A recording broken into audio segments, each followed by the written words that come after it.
Intinya itu. Jadi kita punya limit, sebenarnya limitnya adalah waktu yang paling penting untuk survive dimanapun itu, sebagai entrepreneur, sebagai student, sebagai pegawai, sebagai apapun, itu adalah kecerdasan diri sih menurut saya. Yang Maha Kuasa kan melihat ya kerja kita seperti apa, ya kan? Masa sih misalkan Tuhan melihat makhluknya kerja keras tapi nggak dikasih apa-apa, mungkin nggak? Hmm. Ya kan? Kecuali Oke. kita nggak pernah bersyukur, maksudnya kita minta lagi lebih, minta lagi, malu gak sih minta terus ke yang Maha Kuasa gitu. Hmm. Jadi lebih baik kita kerja keras aja gitu. At the end of the day yang Maha Kuasa itu selalu pasti ngabulin. Soalnya kan alam semesta dikehendaknya gitu ya. Hanya dengan perkataan jadi, jadilah kan kayak gitu. Nah, energi yang kita keluarkan ke semesta lah, seolah ke alam semesta lah ya. Itu kan ditangkap semua. Ini kan hukum energi itu kan nggak bisa diciptakan dan nggak bisa dimusnahkan. Jadi ada somewhere kita kerja di sini pasti impact-nya akan ke kita lagi. Itu sih yang nggak, yang harus di konsep yang hukum Newton 3 dalam kehidupan sehari-hari itulah. Intinya itu sih. Oke. Kalau bahasa ininya kita mah Kak, law attraction sama law attraction kan karena kita melihat sesuatu berulang-ulang, terus kita Ya. imagine sesuatu itu, makalah terjadi. Hmm, Universe lah conspire betul. gitu. Ah, Nah, terus proses itu lebih penting dibanding hasil. betul, betul. Betul.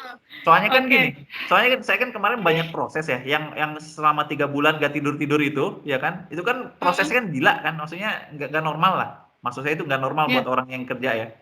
Tapi sekarang saya bisa bisa bikin produk banyak gitu kan, terus bisa manfaat buat mahasiswa-mahasiswa saya gitu kan, terus sampai sekarang pun saya masih develop produk-produk yang lain. At the end itu nggak akan menguap gitu.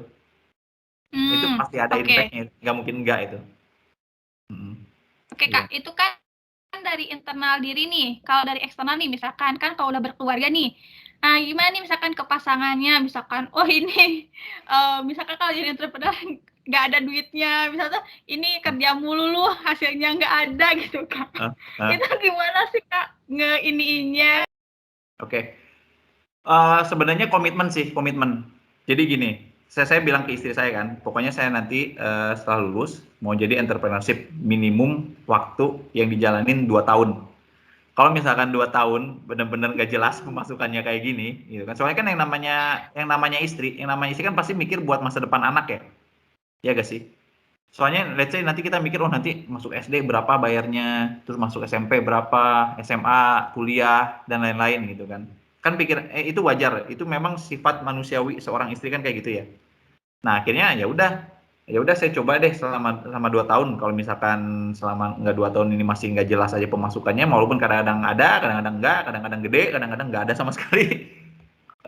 Jadi ya sedangkan rasa aman ini yang diinginkan seorang pasangan kan ya. Nah, dari situlah saya bilang komit, oke kalau 2 tahun nggak ada, mungkin saya akan cari kerja juga gitu. Nah, kerjanya lebih ke memang sesuai dengan passion yang saya sukain kan kayak gitu ya. Akhirnya ya udah agree. Dan ternyata ya sampai saat ini sih saya belum merasakan secara finansial bebas ya. Maksudnya secara finansial luang ya dengan cara entrepreneurship itu. Nah, memang sebetulnya bisa juga caranya, tapi at the end of the day banyak waktu ya yang dikorbankan gitu. Jadi kita nggak terlalu merhatiin anak. Nah, terkadang kan suka kayak gitu ya, kalau yang namanya sama pasangan gitu. Masa sih yang ngurus anak gue doang? Seolah-olah kayak gitu loh. Nah, hal-hal seperti itulah yang harus dipikirkan kalau yang udah berkeluarga menurut saya gitu ya. At the end of the day, ngapain sih kita mengorbankan keluarga kita gitu kan hanya untuk idealisme kita, keras kepala kita. Misal, oh dulu aja Elon Musk 3 tahun, berapa tahun nggak bisa-bisa kayak gitu kan. Terus Bill Gates, terus ini dulu gagal terus tuh gitu kan. Tapi at the end, kalau kita lihat dari kehidupan keluarganya, mereka kan kurang begitu happy ya. Let's say kayak Bill Gates aja itu segitu kayanya dia cerai. Terus si Elon Musk berkali-kali dia nikah. Terus si Jeff Bezos juga sama kayak gitu. Nah, kalau saya sih nggak mau mengorbankan keluarga. Iya gak sih? Kalau saya sih lebih lebih senang. At the end of the day kan nanti kalau misalkan kita meninggal gitu ya, yang ngurus kita kan keluarga. Nah, jadi prioritinya harus dilihat dari situ sih menurut saya. Itu sih tergantung prioritinya, dan ya mudah-mudahan semoga aja dua-duanya saling memahami gitu ya. At the end sih komunikasi sih menurut saya. Oke. Berarti Ya, komitmen sama komunikasi betul, dibicarain dulu baik-baik ke pasangan. betul, Oke, Kak. Kan betul. takut tuh biasanya kalau mau mulai nih kan. Ah, Oke. benar. Oke, Kak. The last question nih, Kak. Ah, Tipsnya gitu buat yang mau mulai entrepreneur nih apa? Dari Kakak nih sebagai yang udah duluan terjun. tipsnya, yang pertama, kita nggak bisa kerja sendirian. Intinya itu. Jadi kita punya limit, sebenarnya limitnya adalah waktu. Kenapa? Karena manusia harus tidur. Kecuali kalau malaikat ya, malaikat kan nggak tidur-tidur bisa kerja terus ya, bisa sendirian kali ya. Nah, pertama itu. Jadi kita harus punya tim yang strong, itu yang pertama. Terus yang kedua, komitmen antar tim itu harus betul-betul sejalan gitu loh. Jangan setengah-setengah gitu. Misalkan yang satu tiba-tiba ganti-ganti tim lagi, ganti-ganti tim lagi. Nah, itu. Nah, lalu yang kedua adalah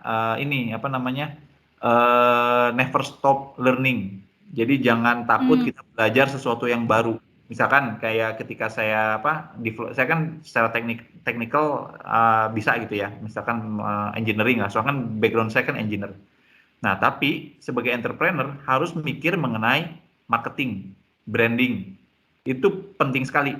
Kalau misalkan kita nggak bisa ngejual produk kita itu sia-sia. Nah, akhirnya mau nggak mau saya belajar juga mengenai itu. Selain itu saya belajar juga mengenai networking. Jadi jangan limit kita ingin belajar apa yang kita suka aja gitu loh. Jadi kita belajar apa yang kita butuhkan pada saat itu. Misalkan, nah di sini ya bedanya antara kecerdasan dan kepintaran. Nah, kalau kepintaran, misalkan saya pintar matematika nih, karena memang tiap hari saya ngubek-ngubek rumus matematika gitu kan. Tapi ketika orang lain menanyakan saya pakai bahasa Inggris, saya nggak akan bisa jawab sama sekali. Soalnya memang keahlian saya matematika, saya nggak bisa di bahasa Inggris. Beda, kalau kecerdasan kayak gini. Kecerdasan adalah dimanapun saya berada, di kondisi apapun saya berada, saya bisa menyesuaikan keadaan sekitar kita. Misalkan, pertama kali saya perlu mendevelop device, berarti saya harus belajar programming, terus saya harus belajar hardware gitu kan. Saya belajar tuh selama 3 bulan, bikinlah jadi. Nah, ketika itu kebutuhan selanjutnya adalah bagaimana cara marketingnya. Ya saya belajar digital marketing, saya belajar branding, belajar networking, search engine optimization, itu semua pelajari. Nah, jadi at the end kita harus bisa menyesuaikan kondisi kita di sekitar.